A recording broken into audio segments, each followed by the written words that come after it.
Bonjour à tous et bienvenue sur une nouvelle vidéo CCLW. Donc en fait, je vous poste déjà la vidéo de comment faire une empreinte aujourd'hui. En fait, ça vous permettra de vous avancer déjà dans votre travail. Donc vous allez voir, c'est quand même assez simple à faire, surtout si vous respectez les vidéos. Franchement, tout le monde, pour moi, tout le monde peut y arriver. Il faut juste de la patience. De la patience et ne pas avoir peur. Donc la première chose, c'est le jour qu'on se lance, se dire « je me prends la journée ». Je déjeune tranquillement le matin et je commence. Je fais une petite pause déjeuner, comme ça j'ai le temps de respirer, le temps de penser à autre chose, le temps de prendre l'air et je recommence. Prenez-vous le temps. Franchement, au fur et à mesure des vidéos, je vais vous montrer, je vais vous dire en quoi il faut vraiment faire attention. Mais on ne peut pas se louper. Croyez-moi, vous pouvez pas vous louper. J'ai déjà mon premier client qui a fait la première pause, donc vraiment la première fois qu'il porte un complément. Il n'a pas fait un institut, il l'a fait à l'aide de son père. Et franchement, félicitations à lui, le résultat il est sublime et vraiment je suis fier d'eux. Bravo. Si vous avez des questions, contactez-moi. Voilà, s'il y a un petit point que j'ai oublié, mettez-le en description, je pourrais vous répondre, pas de problème, ou contactez-moi directement sur mon numéro. Dites-vous que le numéro que je mets, c'est mon numéro perso. J'ai pas un numéro travail, un numéro perso, c'est vraiment mon numéro perso parce que je veux toujours être là pour vous. Donc, c'est pas le sujet aujourd'hui. Le sujet, c'est vraiment, je vous poste déjà la vidéo. Comme ça, vous pouvez déjà faire votre empreinte. Comme ça, l'empreinte sera déjà prête quand vous allez recevoir votre complément. Je vous laisse regarder la vidéo et je vous dis à très bientôt.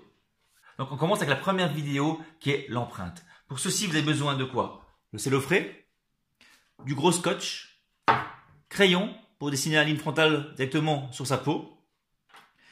Également, donc, un marqueur et un mètre de couturière.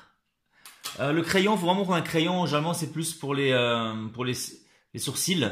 Donc prenez un crayon qui n'est pas trop gras. Là, moi j'en ai un de chez Yves Rocher. J'en avais un autre que j'avais acheté en grande surface, il était tellement gras, c'est galère à enlever après. Celui-ci, franchement, et prenez pas du noir, prenez plutôt du brun.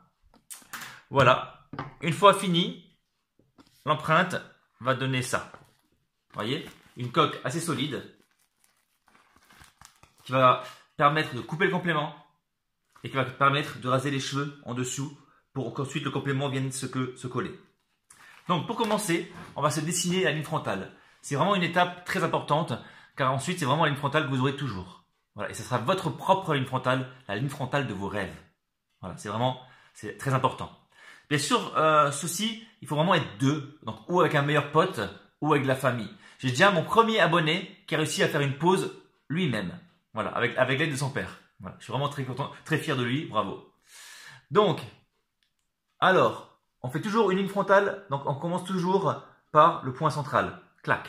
Ensuite, on va voir jusqu'à où on veut avoir à peu près donc le complément, donc à peu près jusqu'à où on va refermer les lobes. Donc généralement, ce qu'on peut faire, moi j'ai fait assez droit à l'époque, maintenant ce qu'on peut faire, c'est un point central.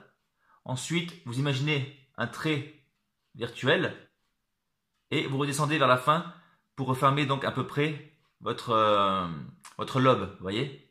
Bon, ce que j'ai pas fait moi. Tac. Et donc ici. La même chose là. Tac. Ici. Voilà. Ensuite, vous continuez à imaginer votre trait virtuel et vous faites un point au milieu. Clac. Clac. Ensuite, vous allez relier les trois points entre eux. Donc point central. Vous faites le trait directement, hop, point milieu, et vous allez au troisième point. Pareil ici. Une fois que vous avez fait ça, vous vérifiez si tout correspond. Donc vous prenez le mètre de couturière, vous commencez au milieu du sourcil pour voir, est-ce que vous êtes par exemple, est-ce que vous êtes à peu près à 7 cm ici et 7 cm ici? Si oui, c'est bon.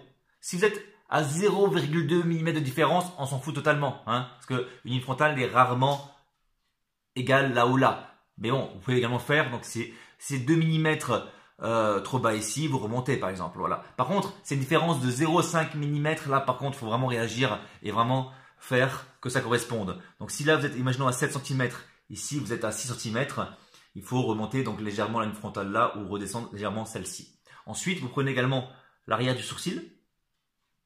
Voilà. Vous pouvez également prendre le devant du sourcil. Et pour finir, vous prenez au niveau du lobe. Et moi, je vais généralement jusque ici. Vous voyez? Le creux de l'oreille. Et on mesure également. Il faut que tout corresponde à peu près. Une fois que tout est bon, ça y est, Donc félicitations, vous avez déjà votre ligne frontale. Vous prenez le cellophane frais et que vous l'ouvrez assez grand pour que le cellophane frais tombe au niveau des épaules. Parce qu'en fait, vous, pendant que la personne elle va vous dessiner le contour, vous devez donc tenir le cellophane frais. Donc vous le mettez sur la tête, voilà, que ça aille légèrement en dessous de votre ligne frontale et que ça aille bien également derrière. Voilà, vous le tenez, la personne qui est au-dessus va donc aplatir, hein, va enrouler des côtés pour vraiment que ça s'étire. Voilà, vous voyez. Ensuite, vous le tenez. Cette personne va ensuite prendre donc son marqueur. Oups, on va prendre ce marqueur et donc dessiner la ligne frontale. Vous voyez que vous l'avez déjà dessiné. Point central, les côtés, voilà. Une fois que vous avez fait ça, vous allez remonter légèrement. Parce que si vous continuez en bas, vous voyez, on descend trop bas. Donc en fait, ce que vous allez faire, tout simplement, vous allez suivre vos cheveux et vous montez de 2 cm pour arriver donc au-dessus de la couronne. Voilà, sur le dessus du crâne.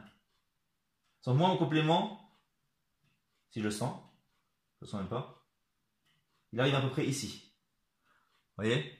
Donc c'est vraiment là qu'il faut arriver. Il ne faut pas descendre trop bas. Il faut vraiment arriver là où vous vous laissez les cheveux longs. Voilà. Pas là où vous faites le dégradé. Donc, vous arrivez, donc imaginons que vous avez dessiné ici, hein, vous voyez? Vous allez donc ensuite remonter le long de votre vrai cheveu et vous allez faire un point sur le cellophane frais. Ok? Donc vous remontez de 1-2 cm, point. Ensuite, vous allez faire un trait droit. Voilà. Donc imaginons droit, hop, point. Donc, vous n'allez pas faire le trait tout de suite. Trait imaginaire, point.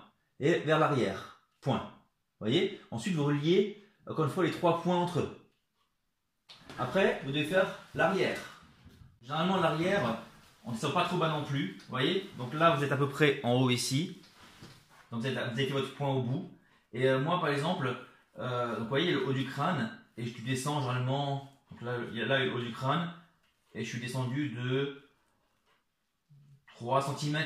Vous voyez? En fait, il faut quand même descendre un minimum. Il ne faut pas être en haut. Il faut descendre un minimum. Bon, bien sûr, maintenant, si vous avez votre couronne, je crois qu'on appelle ça votre couronne ici, qui est dégagée, vous descendez jusqu'en bas, là où il y a encore une fois des cheveux. Hein. Mais si vous avez encore des cheveux derrière, donc il y a le haut du crâne, vous descendez légèrement. Voilà. Et ensuite, donc, imaginons c'est ici, moi je suis ici.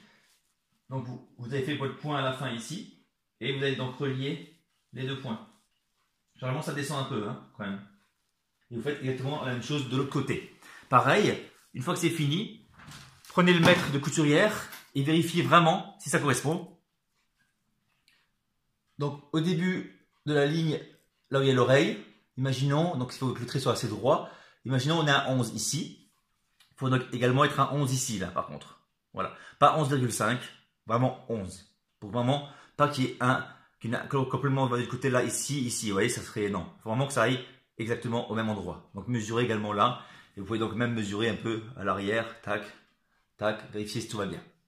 Une fois que c'est fini, ça y est, fixation, votre empreinte est quasiment terminée. Vous prenez le gros scotch et vous commencez à scotcher de gauche à droite. Donc vous commencez au niveau de la ligne frontale, gauche, droite. Vous prenez un morceau, gauche, droite, gauche, droite, gauche, droite, voilà. Et vous longez tout le long jusqu'à arriver derrière. Ensuite, on deuxième, une deuxième couche dans l'autre sens. Clac, clac, clac, clac, clac. Et vous donnez une troisième couche le long de la ligne. Une fois que c'est fini, vous pouvez lâcher donc le cellophane. La personne vous l'enlève. Vous prenez vos ciseaux et vous coupez exactement au niveau du trait, pas trop loin, au niveau du trait, tout le tour, et ça donne ceci. Félicitations, la première étape est finie. Voilà. On passe maintenant à la deuxième étape, qui est l'étape en fait de la découpe du complément. À tout de suite.